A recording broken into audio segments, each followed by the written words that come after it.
Hey guys! So today we have another video about the themes through Hamlet, and our discussion today is going to be about deception, trickery, and secrecy throughout Hamlet, and how these themes are ultimately what bring a lot of the characters their demise. So that's fun. Let's get to it!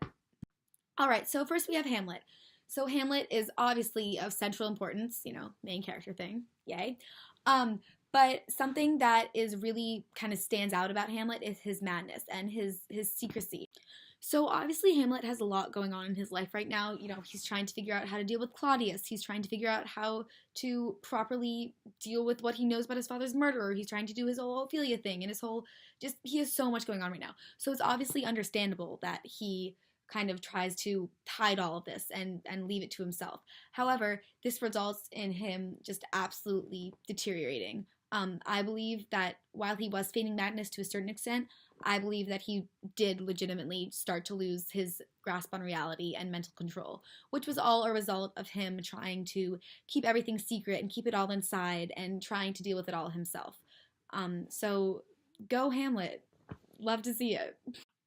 Alright, so now we have two of our other big players in Hamlet, Claudius and Polonius. And these two men are super interesting because not only are they parallels of each other, but they provide examples of dramatic irony, and obviously they're central to our discussion on deception and secrecy. So first we have Claudius. So Claudius kind of thrives off of this deception and secrecy and manipulating people around him. He from the start tries to do this whole elaborate plan to kill his own brother and take his wife to become the king of Denmark. Not a person you want to trust. And then he spends the rest of the play trying to get Rosencrantz and Guildenstern to spy on Hamlet, and then tries to work with Laertes to create another elaborate plan to get rid of Hamlet. So he's just kind of living his life through this secrecy and deception and trying to manipulate everyone around him into doing what he wants to do. So, great guy. Love him. And then we have Polonius, who, while on a slightly less harmful scale, he also lives through deception and manipulation. So we see him in the beginning trying to convince someone to spy on Laertes, while Laertes is in England, doing his thing, whatever. And Polonius thinks it's a good idea to spy on him and track his every move, just so he can promote his own reputation. And he meddles in Ophelia's life. He practically controls her, which, she doesn't do anything about, but still, that's not a good character trait with him. But so you have these two men who are living through deceiving others, and this idea of secrecy and no one really knowing the full truth because there's just all sorts of weird stuff going on here, and these two men are mostly the cause of it, so that's good. So part of what is so ironic and interesting about these two men is that the very way that they live their lives is what ultimately killed them. So first we have Polonius. So Polonius is run through by Hamlet. It's an accident. It happens. But so the reason that Polonius is killed was because Polonius wanted to spy on Gertrude and Hamlet while Gertrude and Hamlet were having their own private conversation. So Polonius hid behind a curtain. Hamlet heard a noise, thought it was a mouse, stabbed Polonius. But so this is funny, not funny, but ironic because Polonius so wanted to meddle and so wanted to know everything and wanted to do this through deception and through secrecy that he ended up getting killed for it. So, go Polonius. And now we have Claudius. Claudius.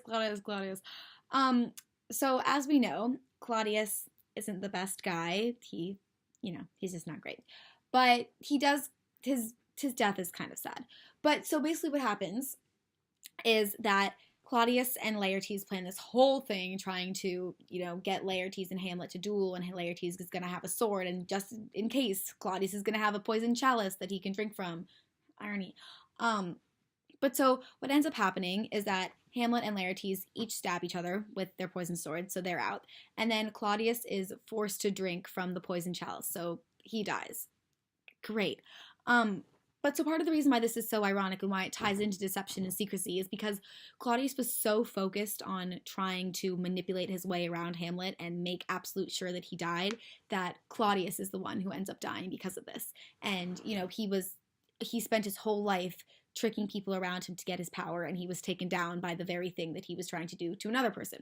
So that just goes to show that there are just so many different things going on in Hamlet, and nobody really knows the full truth at any given time until the end when they're all dead, except for Horatio. But so there's just all of this kind of interweaving plot lines and different things and different secrets and deceptions and trickeries, and they all kind of culminate in everyone imploding around them. So we love it. Yay, Hamlet. Yay.